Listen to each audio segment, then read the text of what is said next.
Trump orders airstrikes against Islamic State in Somalia.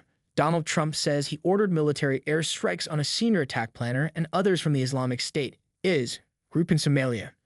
These killers, who we found hiding in caves, threaten the United States and our allies, Trump posted on social media. The strikes destroyed the caves they live in and killed many terrorists without, in any way, harming civilians. In a post on X, the office of the president of Somalia said they had been informed of the U.S. strike targeting senior IS leadership in the northern part of the country. The BBC could not independently verify reports of casualties. Trump did not name any of the people targeted in strikes.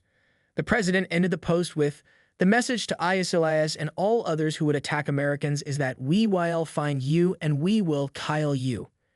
In a post on X, the office of Somalia President Hassan Sheikh Mohammed said he acknowledges the unwavering support of the United States in the fight against international terrorism and welcomes the continued commitment under the decisive leadership of President Donald Trump.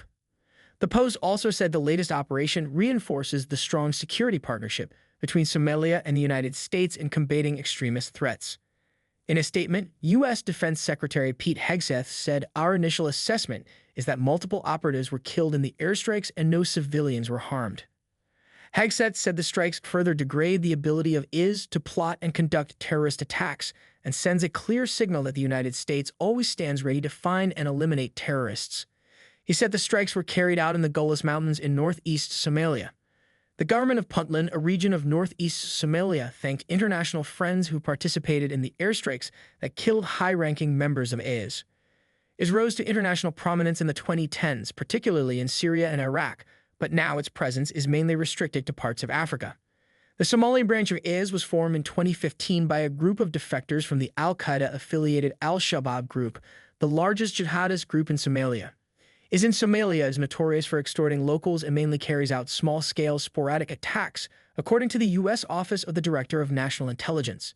Trump, in his statement on Saturday, also took a swipe at the former administration, stating the U.S. military had targeted this particular IS planner for years, but accused Joe Biden and his cronies of not acting quickly enough to get the job done.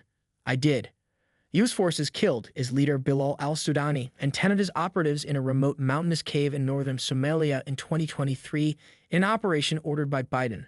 One of the last actions Trump took when he left the White House in 2020 was to pull hundreds of U.S. troops out of Somalia. He has now ordered the first attacks on the nation less than 2 weeks after his return. Trump maintains he does not want the U.S. involved in other countries' conflicts, while Biden had wanted to wind down America's involvement in post-9/11 conflicts. But Somalia is seen differently by Washington. The U.S. has invested massively in the country for decades to contain the threat posed by al-Shabaab. Trump ordered strikes in his first term despite pulling troops out in the 11th hour of his presidency. Biden reversed that decision when he took over in 2021 in order to keep a continuous U.S. presence. So far in his second term, Trump has kept troops there. But it is likely he may eventually take a different approach, not just on Somalia, but the African continent as a whole. His former defense secretary, Mark Esper, said in his memoir that Trump didn't see much value in having any Americans, military personnel, or diplomats anywhere on the continent. This may be more so the case with Somalia, where al-Shabaab are seemingly growing more resilient, and the U.S. may decide it is not worth it. Trump 1.0 saw him deprioritizing U.S. outreach to Africa. He hosted 2 sub-Saharan African leaders, but never visited the continent. Trump 2.0 will likely view Africa through a competitive lens, due to U.S. adversaries Russia and China hugely expanding their trade influence on the continent.